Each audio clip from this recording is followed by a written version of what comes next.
Okay ma'am. తదుపరి ధనస్సు రాశి. ధనురాశి వాళ్ళు వచ్చేసరికి గురువు వృషభ రాశిలో ఉండడం, వృషభ రాశి 6వ స్థానం అవ్వడం, 6వ స్థానం శుభుడు అవ్వడము, తర్వాత సప్తమానికి మిథున రాశికి రావడం, తర్వాత అష్టమానికి వెళ్ళడం. అయితే ఇక్కడ 6వ స్థానంలో ఉండడం వల్ల వీరికి ఉద్యోగ మార్పిడి, ఆపద, రాజశిక్ష, తర్వాత అగ్నిబాధ, చోరభయము, బంధుమిత్రులు, ఇలాంటి మనస్పర్ధలు ఇలాంటివన్నీ వస్తాయి. కానీ 7వ స్థానంలో ఎప్పుడైతే సంచరించడం మొదలు పెడతారో కార్యసిద్ధి, అధికార, శారీరక సౌఖ్యము, ఆరోగ్యము, అధికార సందర్శనము, సంపూర్ణ ఆనందము, అలాగే రిలేషన్స్ అంటే మనకి ఏదైనా పబ్లిక్ రిలేషన్స్లో చాలా మంచి పేరు ప్రతిష్టలు వస్తాయి. అప్పటిదాకా బాగాలేకపోయినది కూడా బాగుంటుంది. తర్వాత 8వ స్థానంలో ఒక నెల రోజులు ఉంటాడో ఆ నెల రోజుల కాలము ఏంటి అని అంటే కనుక గృహ సమస్య, మళ్ళీ రాజభయము, హాని, కోపము, అవరోధము. రాజభయము అనేసరికి ఏంటి అని అంటే కనుక మనకి ఇప్పుడు రాజులు లేరు కదా అనిపించచ్చు, మన హయ్యర్ బాసెస్ ఎవరుంటే వాళ్ళకి మనకి హయ్యర్ బాసెస్ అనమాట, వాళ్ళే రాజు కింద లెక్క. వాళ్ళు తర్వాత వీళ్ళకి చోర భయము, అగ్ని ప్రమాదం కూడా కలుగుతుంది. కాబట్టి ఈ సమయంలో వీళ్ళు కొంత జాగ్రత్తగా ఉండాలి. వీళ్ళకి ఏ విధంగా చూసుకున్నా కూడా గురువు నుంచి కొంత ఇబ్బందే ఎదురవుతుంది, అందుకని కొంత జాగ్రత్తగా ఉండాలి. శని వచ్చేసరికి మీనరాశి 4వ స్థానంలోకి ప్రవేశిస్తున్నాడు. ఇప్పటివరకు 3వ స్థానంలో ఉన్నాడు. శని వీళ్ళకి చాలా శుభంగా ఉన్నాడు గత 2.5 సంవత్సరాల నుంచి. ఈ శని వాళ్ళకి విశేషమైన ఫలితాలని ఇచ్చి ధనాదాయాన్ని పెంచాడు. ఎందుకంటే 7.5 ఏళ్ళు చితక్కొట్టేశాడు ధనురాశి వాళ్ళని. ఇప్పుడు వచ్చేసరికి ఏంటంటే చాలా బాగా ఇచ్చాడు. మళ్ళీ వీళ్ళకి అర్ధాష్టమ శని మొదలవుతుంది మీనరాశికి వెళ్ళేసరికి. ఈ అర్ధాష్టమ శని ఏంటి అని అంటే కనుక ప్రమాదాలు, విచారము, బంధుమిత్రులతోటి అకారణ గొడవలు, పీడలు, అనేక రకాల అవరోధాలు, ఏ పని చేద్దామన్నా, వృత్తి వ్యాపారాల్లో అసలు ఆ పనే ఆగిపోవడం, ముందుకు వెళ్ళకపోవడం, ఇలాంటివన్నీ జరుగుతాయి. కాబట్టి ఈ సంవత్సరం చాలా జాగ్రత్తగా ఉండాలి వీళ్ళు. ఇంకో వచ్చే 2.5 సంవత్సరాల కాలం జాగ్రత్తగా ఉండాలి. రాహు వచ్చేసరికి మీనరాశి అంటే 4వ స్థానంలో ఉన్నాడు. తర్వాత కుంభరాశి 3వ స్థానానికి సంచరిస్తాడు. 4వ స్థానంలో ఉండడం వల్ల ప్రమాదాలు, విచారము ఇలాంటివన్నీ ఉన్నాయి. కానీ శని బాగుండడం వల్ల వీళ్ళకి ఏదో గట్టెక్కిసిందంతా. ఇప్పటి నుంచి ఏంటి అని అంటే కనుక మీకు కొంతకాలము ఇబ్బంది కలుగుతుంది. ఏంటి అంటే మార్చి 30వ తారీఖుకి శని కదులుతాడు. అయితే ఈయన 19 మేకి కదులుతాడు. ఆ మార్చి 30 నుంచి 19 మే వరకు నెలన్నర కాలము కొంత ఇబ్బంది, చాలా గడ్డు కాలంలాగా ఉంటుంది.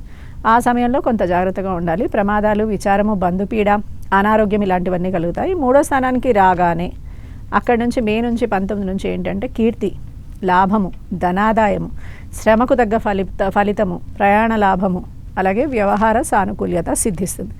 వెంటనే కేతువు మనకి ఆపోజిట్ ఉంటాడు. కేతు వచ్చేసరికి సింహరాశిలో 9వ స్థానంలో ఉండడం వల్ల ఇప్పటివరకు చాలా బాగుండింది. ఇప్పుడు 10వ స్థానానికి సంచరించడం వల్ల మనోవ్యాకులత, పాప కార్యాచరణ, ఉద్యోగ నష్టము, వ్యవహార నాశనము ఇలాంటివన్నీ చేస్తాడు.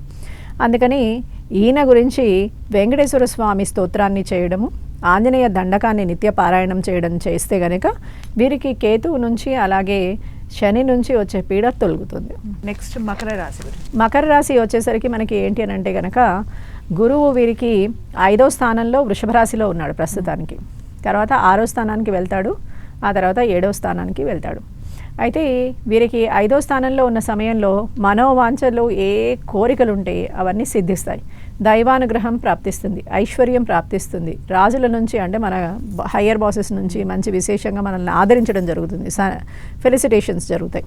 ఇలాంటివన్నీ జరగడమే కాకుండా కార్యానుకూలత, కీర్తి, ధనలాభము ఇలాంటివన్నీ జరుగుతాయి. తర్వాత 6వ స్థానంలో సంచరించే సమయానికి ఉద్యోగం వేరే చోటికి మారే అవకాశం వస్తుంది.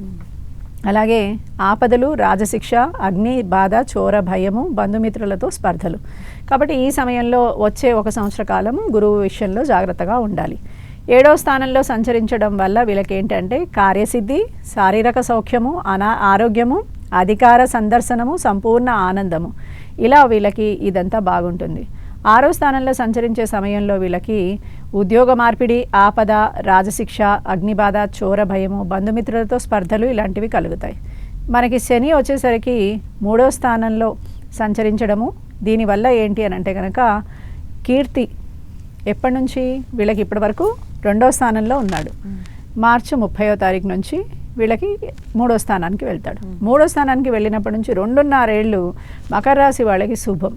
ఇప్పటి వరకు వీళ్ళకి ఏలినాటి శని, 2.5 ఏళ్ళు ఏలినాటి శని అవడం వల్ల గత 7.5 ఏళ్ళు వీళ్ళు చాలా పోగొట్టుకున్నారు. ఇక ఇస్తాడనమాట ఇప్పటి నుంచి 2.5 సంవత్సరాల కాలం ఇస్తాడు.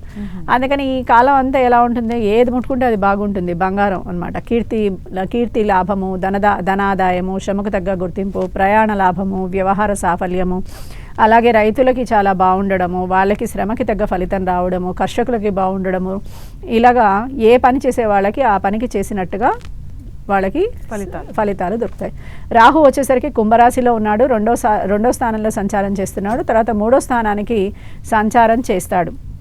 కాబట్టి 2వ స్థానంలో సంచరించడం వల్ల అకారణ కలహాలు, ప్రమాదాలు, కార్యవస్తు నష్టము, తేజోక్షీణత. 3వ స్థానంలో సంచరించడం వల్ల కార్యసిద్ధి, అలాగే సజ్జన సాంగత్యము, అనూహ్య ధన ప్రాప్తి, ఆరోగ్యము, సుఖము. అనూహ్య ధన ప్రాప్తి అంటే ఏదైనా లక్కీ డ్రాస్ రావడం, అలాంటివన్నీ జరుగుతాయి అన్నమాట. కేతు కన్యారాశి 9వ రాశిలో ఉండడము, తర్వాత సింహరాశికి 8వ స్థానానికి వెళ్ళడము. 9వ స్థానంలో ఉండడం వల్ల దుఃఖము, ధనాదాయ క్షీణత, తలచిన పనులు కాకుండా లాభించిన చోటే నష్టం కలగడం, ఇలాంటివన్నీ జరుగుతాయి. అలాగే 8వ స్థానంలో సంచరించడం వల్ల ఆపదలు, స్వజన నాశనము, ఎవరైనా మన మీద ద్వేషం పెట్టుకోవడము, నేరారోపణ కూడా చేయడం, ఇలాంటివన్నీ జరుగుతాయి. నిష్ఠూరాలు, అవమానాలు మనకి ఈ కాలంలో సంభవిస్తూ ఉంటాయి. కాబట్టి మకర రాశి వాళ్ళు వేరే వాళ్ళతోటి గొడవలు పెట్టుకోకుండా ఉంటే మంచిది. వీళ్ళు దశావతార స్తోత్రాన్ని కానీ హరి అష్టకాన్ని కానీ చేస్తే కనుక విశేషమైన ఫలితం లభిస్తుంది. గణపతి స్తోత్రము